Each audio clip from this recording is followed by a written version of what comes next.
The HTC Desire 600 dual SIM has come to our office to be subjected to our review gauntlet. Before we dive into the user interface, let's see what comes bundled with it. Opening the box greets us with the phone itself. HTC has included a micro USB cable, cool looking headphones with adjustable earbuds,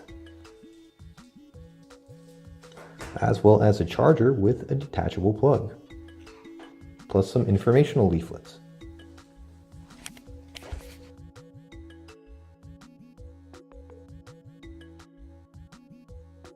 The Desire 600 design takes several cues from the HTC One.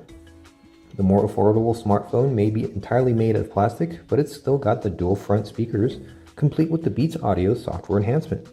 The similarities with the One continue below the screen, where we find the back and home capacitive buttons combo surrounding the company logo. Speaking of the screen, it's a 4.5-inch Super LCD2 of QHD resolution, resulting in a pixel density of 245 pixels per inch. A 720p display would have certainly been nicer, but obviously the budget didn't allow it.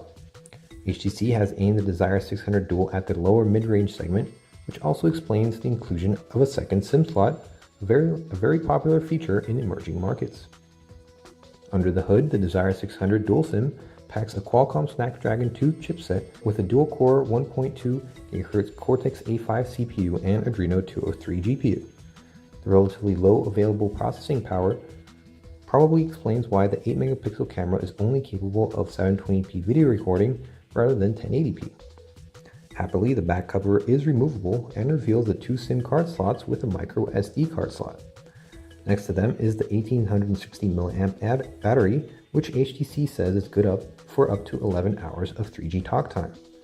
Just like the HTC One, the Desire 600 Dual SIM comes with the Sense 5 user interface that in this particular case is running on top of Android 4.12.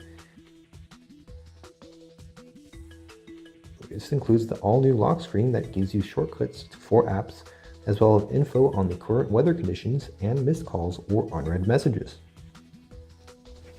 Past it, you're greeted with the Flipboard-like Blink feed. It combines your social updates with news from present sources into one straightforward informational punch. The Blink feed is the first pane by default, but can be moved or even disabled. Moving to the right of Blink feed reveals the familiar old home screen.